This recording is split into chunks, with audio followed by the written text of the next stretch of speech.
Medical మరియు health care రంగంలో bright future కోసం వెతుకుతున్నారా? అయితే అరోరా అందిస్తున్న best paramedical and allied health sciences courses లో జాయిన్ అవ్వండి. నమస్తే, వెల్కమ్ టు ఐ డ్రీమ్. నేను రేచల్. పెళ్లికి ముందే ప్రెగ్నెన్సీ వస్తే చాలా మంది అబార్షన్ చేయించుకుంటూ ఉంటారు. ఇంట్లో తెలియకూడదనో కారణాలు ఏమైనా అయి ఉండొచ్చు. కానీ అత్యధిక సార్లు అబార్షన్ చేయించుకుంటే ఆడపిల్లలో వచ్చే సమస్యలు ఏంటి? అసలు అబార్షన్ చేయించుకున్న తర్వాత ఆడపిల్ల యొక్క ఫ్యూచర్ ఏ విధంగా ఉంటుంది? ఈ డౌట్స్ని క్లారిఫై చేయడానికి వాళ్ళ మనతో పాటు ఉన్నారు ప్రముఖ గైనకాలజిస్ట్ డాక్టర్ వసుంధర చీపురుపల్లి గారు, కిమ్స్ హాస్పిటల్ సికింద్రాబాద్. సో వారిని అడిగి మరిన్ని వివరాలు తెలుసుకుందాం. నమస్తే అండి. నమస్తే డాక్టర్ గారు, మ్యారేజ్కి ముందే సెక్సువల్ లైఫ్లో ఉండి ప్రెగ్నెన్సీ కనుక కన్ఫామ్ అయితే ఇలాంటి వాళ్ళు అనుకోని కారణాల వల్ల అబార్షన్, అంటే ఆ కారణము ఇంట్లో తెలుస్తుందని, ఏదో హెల్త్ ఇష్యూస్ వల్ల అబార్షన్స్ కావు, ఇంట్లో తెలుస్తుందనో ఫ్యూచర్ ఏమవుతుందనో భయపడి అబార్షన్ చేయించుకుంటూ ఉంటారు. ఒకటైతే ఓకే, రెండైతే ఓకే. కొంతమందినే అండి, దయచేసి అందరి కోసము కాదు ఈ వీడియో. నెగిటివ్ కామెంట్స్ పెట్టకూడదు, తెలియని వారికి తెలియపరచడానికే ఈ ప్రోగ్రామ్. డాక్టర్ గారు, ఇలాంటి యంగ్స్టర్స్కి మరి అత్యధిక సార్లు అబార్షన్స్ చేయించుకుంటే బాడీలో ఎలాంటి చేంజెస్ వస్తాయి? దీనికన్నా ముందర నేను ఒకటి చెప్పాలనుకున్నా. మా దగ్గరికి ఇదివరకు రోజుల్లో, అంటే probably this is my 16th year, నేను ఇనీషియల్గా ప్రాక్టీస్ చేసేటప్పుడు ఒక యంగ్ గర్ల్ వచ్చింది అని అంటే 90% ఆఫ్ ద టైమ్స్ వాళ్ళ మదర్తోనే వచ్చేవారు. యంగ్ గర్ల్ వచ్చిందని అంటే వాళ్ళు ఏదో మెన్స్ట్రల్ ఇష్యూస్ అను, అంటే లైక్ పీరియడ్స్ రావట్లేదో, పీరియడ్స్ హెవీగా వస్తున్నాయో, పొట్ట నొప్పో, అదే రీజన్తో వచ్చేవారు తప్ప అంత డౌట్ఫుల్ క్వశ్చన్ ఎప్పుడు వచ్చేది కాదు. కానీ ఈ మధ్య కాలంలో every teenager are like 30s 34 years వరకు చాలా వరకు అన్మ్యారీడ్ వాళ్ళు వచ్చేది సింగిల్గానే వస్తారు, లేదా వాళ్ళ పార్ట్నర్తో వస్తారు. Whoever is coming, everybody is sexually active. Everybody is sexually active. But the thing is, ఇదివరకు రోజుల్లో ఏదైనా క్వశ్చన్స్ అడగాలి అని అన్నా మేము ఒక అమ్మాయిని, ఒక అన్మ్యారీడ్ అమ్మాయిని మేము ఒక క్వశ్చన్ అడగాలి అని అంటే, లైక్ ఏదైనా మెన్స్ట్రల్ ఇర్రెగ్యులారిటీస్తో వచ్చేది అని అంటే, మేము first question pregnancy rule out చేయాలి. అది మాకు ఉండే ప్రోటోకాల్. మేము వాళ్ళని సెక్షువల్లీ యాక్టివా అని అడగాలంటే చాలా మొహమాటం ఉండేది.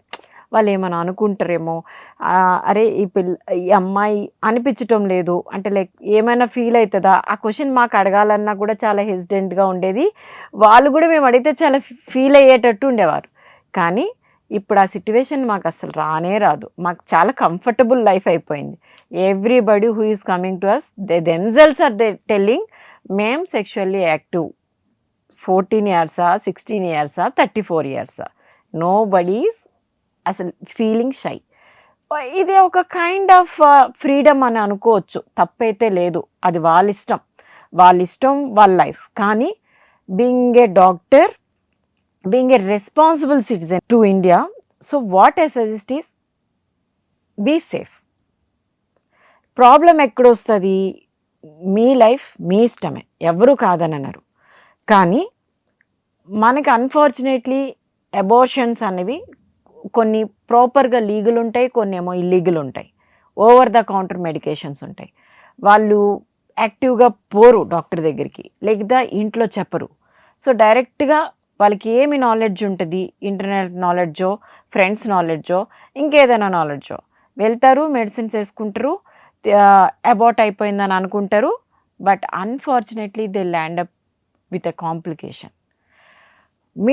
Mid of the nights, I have seen so many patients mid of the nights ectopic pregnancy అని కానీ, లేదా కొలాప్స్ అయిపోయి క్యాజువాలిటీలో పడి తెచ్చిన కొలాప్స్ అయిపోయి క్యాజువాలిటీలో పడిపోయిన వాళ్ళని, లేకపోతే వాళ్ళ ఇంట్లో వాళ్ళకి తెలిసిన వాళ్ళు తెచ్చి పెట్టిన సందర్భాలు చాలా ఉన్నాయి. రీజన్ ఏందిరా అంటే, వాళ్ళు రీసెంట్గా ఎంటీపీ పిల్ తీసుకున్నారు, దానికి హెవీ బ్లీడింగ్ అయిపోయింది, లేదా ఆ అబార్షన్ ప్రాసెస్లో హెవీగా బ్లీడింగ్ అయింది, లేదా వాళ్ళు ఏమిటంటే మాకు అబార్షన్ అయిపోయింది, మేము ఇంకా సేఫ్ అని అనుకుంటారు. కానీ కొన్ని రోజులు పోయిన తర్వాత దే సడన్లీ కొలాప్స్, హెవీ బ్లీడింగ్తో కొలాప్స్ అయిపోతాయి. దీనికి రీజన్ ఏంటి? మెనీ టైమ్స్ వాళ్ళకి అబార్షన్కి ఎట్లా పీల్ చేసుకోవాలి, ఏ ప్రోటోకాల్ ఫాలో అవ్వాలి, వాళ్ళకి ఎన్ని వీక్స్ ఆఫ్ ప్రెగ్నెన్సీ, దానికి ఏ టైప్ ఆఫ్ అబార్షన్కి వెళ్ళాలన్నది తెలీదు ఫస్ట్ థింగ్. ఎందుకంటే వాళ్ళు డాక్టర్ దగ్గరికి అప్రోచ్ కారు. మెడికల్ పర్సన్ దగ్గర ఏదో క్వాక్ దగ్గరకో డైరెక్ట్గా మెడికల్ షాప్కో వెళ్ళి తెచ్చుకుంటారు, ఏదో పక్కన వాళ్ళు నాలెడ్జ్ వింటారు. 2, చాలామంది పిల్స్ వేసుకున్న తర్వాత ఏదో కొంచెం ప్రొడక్ట్ బయటకు వచ్చేసింది లేకపోతే క్లాట్ బయటకు వచ్చేసింది అనగానే అబార్ట్ అయిపోయింది అని అనుకుంటారు. కానీ you have to make sure scan చేసి నీకు మొత్తం అబార్ట్ ఏదైతే ఉందో లోపల ఫీటస్ దాని రిటైన్ ప్రొడక్ట్స్ అన్నీ బయటకు వచ్చినాయా లేదా, ఏమైనా ఆర్పిఓసి అంటే రిటైన్ ప్రొడక్ట్స్ ఆఫ్ కన్సెప్షన్ ఏమైనా ఉందా లేదా 100% చెక్ చేసుకోవాల్సిందే. అది 10% ఆఫ్ ప్రొడక్ట్ ఉన్నా 15% ఆఫ్ ద ప్రొడక్ట్ ఉన్నా అది ఒక్కొక్కసారి ఏమవుతుందంటే సెప్సిస్ అంటే ఆల్ ఆఫ్ ఎ సడన్ విపరీతమైన ఇన్ఫెక్షన్ లోపల బాడీ అంతా కుళ్ళిపోతుంది, లేదా విపరీతమైన బ్లీడింగ్ ఒకటేసారి గష్ ఆఫ్ బ్లీడింగ్ ఒక ట్యాప్ ఇప్పినట్టుగా బ్లీడింగ్ అయిపోతుంది, అది కొలాప్స్ అయిపోతారు. ఇది తెలీదు, ఈ 2 విషయాలు తెలీదు. సో వాళ్ళు ఏమవుతుంది ఆల్ ఆఫ్ ఎ సడన్ ఇంకా ఏదో కొంచెం కొంచెం బ్లీడింగ్ అనుకుంటారు, ఒకటేసారి విపరీతమైన బ్లీడింగ్ అవుతుంది, వాష్రూమ్కి వెళ్తారు కొలాప్స్ అయిపోతారు, లేదా నడుచుకుంటూ వెళ్తారు కొలాప్స్ అయిపోతారు, వాళ్ళని తెచ్చి క్యాజువాలిటీలో వేస్తారు. తీరా హిస్టరీ చూస్తే ఇది ప్రాసెస్. ఇది ఎందుకు వచ్చింది? Main communication. వాళ్ళు సెక్షువల్లీ యాక్టివ్ అవుతున్నారు అని అంటే అది వాళ్ళ ఇష్టమే, నేను I won't say no at all, అది వాళ్ళ విజ్ఞతకే వదిలేసేయాలి. మన కల్చర్ ఏంటి, లేకపోతే మనకేం కావాలి, మనం ఎప్పుడు ఏది బెటర్ చేయాలి అనేది that is purely subjected to their wish. I agree.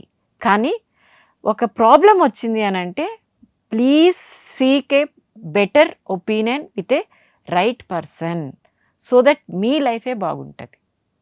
అన్నెసెసరీగా నేను మొన్న కూడా ఒక 2 months back I got a call from casualty. I had to rush at around 2 o'clock in the night. నేను యూజువల్గా మాకు ఏదైనా ఎమర్జెన్సీస్ ఉంటే హాస్పిటల్ వెహికల్ పంపిస్తుంది, ఎందుకంటే మేము అమ్మాయిలు కదా, సో సేఫ్టీ కోసం. కానీ నాకు హాస్పిటల్ వెహికల్ పంపించి నేను ఇటు నుంచి వెళ్ళేంత టైం కూడా లేదు. పేషెంట్ ఆల్మోస్ట్ షాక్లో ఉంది. So I had to drive.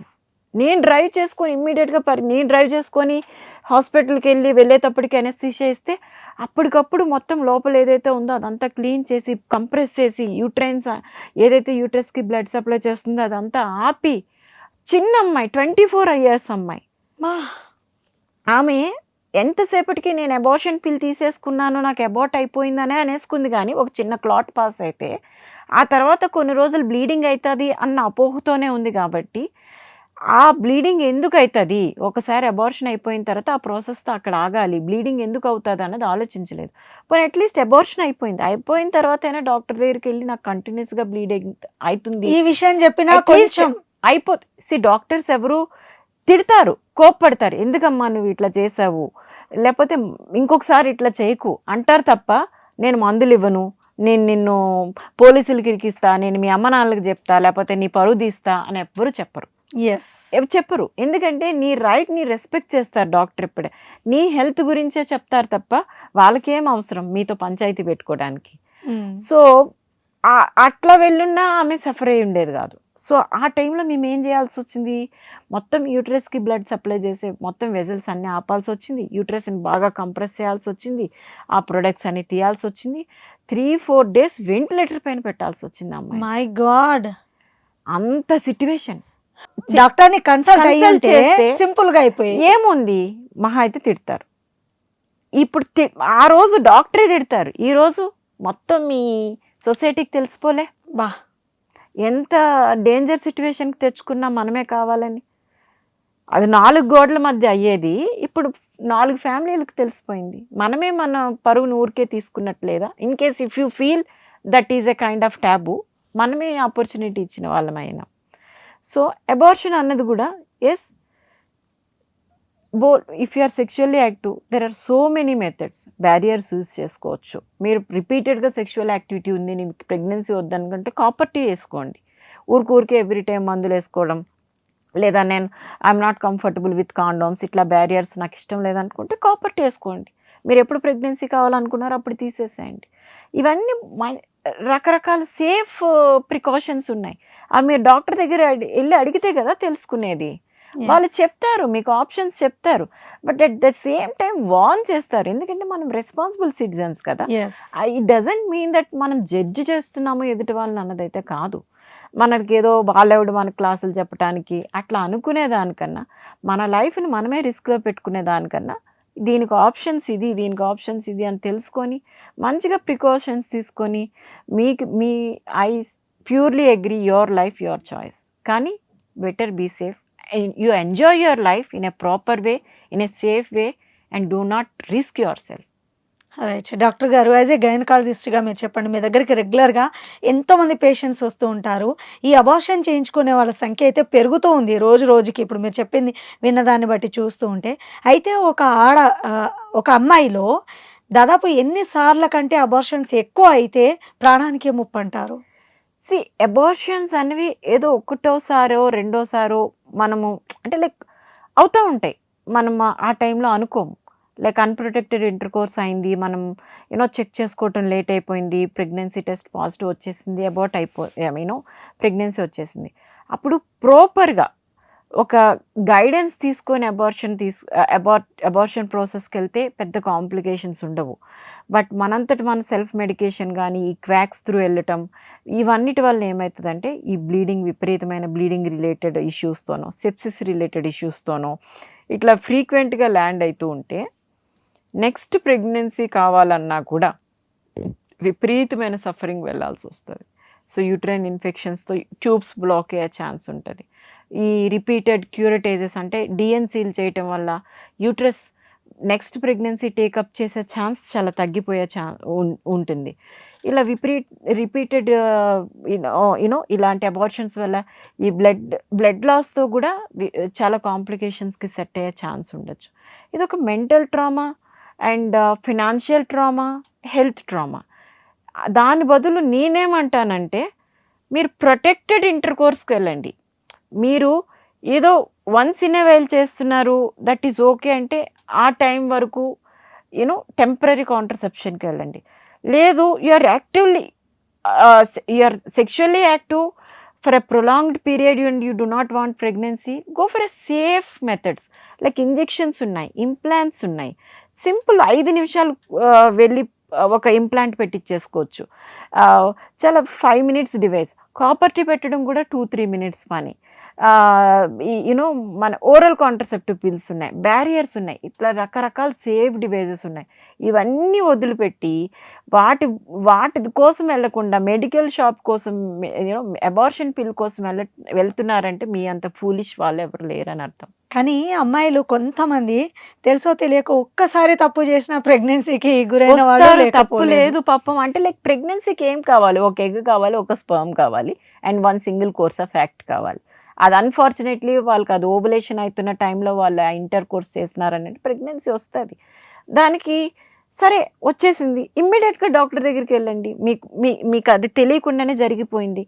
Doctor దగ్గరికి వెళ్ళి ఇట్లా అయ్యింది, నేను ఐఎమ్ నాట్ రెడీ, నాకు మీరు ఇప్పుడు ఏం హెల్ప్ చేయగలుగుతారంటే unprotected sexual intercourse, UPSI అంటే ఇమ్మీడియట్ కాంట్రసెప్షన్ ఉంటుంది. అంటే లైక్ మనకి ఇంటర్ కోర్స్ అయిన తర్వాత ఇమ్మీడియట్ మెజర్స్ ఉంటే ప్రెగ్నెన్సీ రాకముందరనే దాన్ని ప్రివెంట్ చేసే పద్ధతులు ఉన్నాయి. ఇవన్నీ కూడా మేము చదువుకొని చాలా రోజులు నాలెడ్జ్ పెట్టుకొని ఉన్నాం. పాపం ఇవి యూజ్ చేస్తే మాకు హ్యాపీగా అనిపిస్తుంది. కానీ పేషెంట్ అన్ఫార్చునేట్లీ ఇలా క్యాజువాలిటీలోనో వాళ్ళ అమ్మ నాన్న తిట్టో ఏదేదో కాంప్లికేషన్స్తో వచ్చో వాళ్ళకి ఈ ప్రొసీజర్స్ చేసి వాళ్ళని కాపాడడానికి ప్రయత్నం చేస్తే మాత్రం చాలా బాధ అనిపిస్తుంది. చాలా బాగా చెప్పారు డాక్టర్ గారు. ఎంతోమంది యంగ్స్టర్స్ అమ్మాయిలకి ఈ ప్రోగ్రామ్ ఒక కనువిప్పు కావాలనే ఉద్దేశంతో మీతో ఈ క్వశ్చన్స్ అడగడం జరిగింది. థ్యాంక్ యూ సో మచ్ అండి, వాల్యుబుల్ సజెషన్స్ ఇచ్చారు. సో వ్యూవర్స్ తెలుసుకున్నారు కదా, రెగ్యులర్గా అబార్షన్ కనుక చేసుకున్నట్లయితే గర్భాశయం ప్రాబ్లం వచ్చి మాతృత్వానికే దూరం అయ్యే పరిస్థితి రావచ్చు. అది మీ ప్రాణానికి హాని కావచ్చు. దయచేసి మీ ప్రాబ్లం ఏదున్నా డాక్టర్ గారి దగ్గరికి వెళ్ళి చెప్పుకోవడంలో సంకోచించొద్దు. అండ్ మ్యారేజ్ కంటే బిఫోర్ సెక్సువల్ లైఫ్ అనేది బెటరా కాదా అనేది ఈ ప్రోగ్రాం చూసి మీరే డిసైడ్ చేయండి. మీ ఆలోచనలు అభిప్రాయాలను వెంటనే కింద కామెంట్ రూపంలో తెలియపరచండి. ఏదైనా మిస్ అయితే నెక్స్ట్ ప్రోగ్రాంలో మళ్ళీ డిస్కస్ చేస్తాను. Thank you so much, ma'am. Thank you. And for more videos, please subscribe to iDream. Please subscribe to iDream. Please subscribe iDream. And please subscribe to iDream. For more videos, subscribe to iDream. please like, share and subscribe to the channel. Congratulations, iDream. Subscribe to iDream. Subscribe to iDream. So subscribe to iDream Media. iDream ki iDream team andarki huge congratulations. Please subscribe iDream Media. Please subscribe to iDream. Subscribe iDream. Please subscribe to iDream. iDream అంటే నా కళల channel subscribe చేసుకున్న నోరు తిరుగుతలేదు, మీరైతే గంట గుర్తు కొట్టండి. For more such videos, please subscribe to iDream. Subscribe to iDream. Please subscribe to iDream. Please subscribe iDream Media. Please do subscribe to iDream. Please subscribe to iDream Media. For best entertainment and information, please subscribe iDream. And don't forget to subscribe to iDream.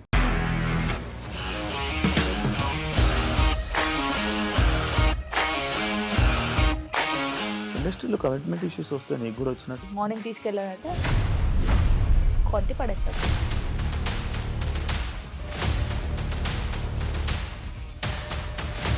ఒక్కళ్ళు కూడా చూడలేదు ఈ cinema అని చెప్పడానికి కూడా చాలా ధైర్యం కావాలి. అది నిజం కదా, దాంట్లో ధైర్యం ఏంటి ఇది? నెక్స్ట్ డే ప్లేట్ మార్చేస్తే తప్పు కదా. As of now we are comfortable this అని నేను అనుకుంటున్నాను. రష్మిక గారిది మీది ఒకే ఊరంట కదా. నీకు కోపం వచ్చిందంటే బాగా తిట్టేత్తరా? తిట్టేద్దామండి. నిజంగా గేమ్ ని ఎలా చేంజ్ చేయగలిగారు? ఏపీఎస్ఎఫ్సి వాళ్ళకి 6 నెలల్లో నేను 6 లక్షలు కట్టా. బిజినెస్ చేయాలనుకుంటే it is as difficult as riding a tiger.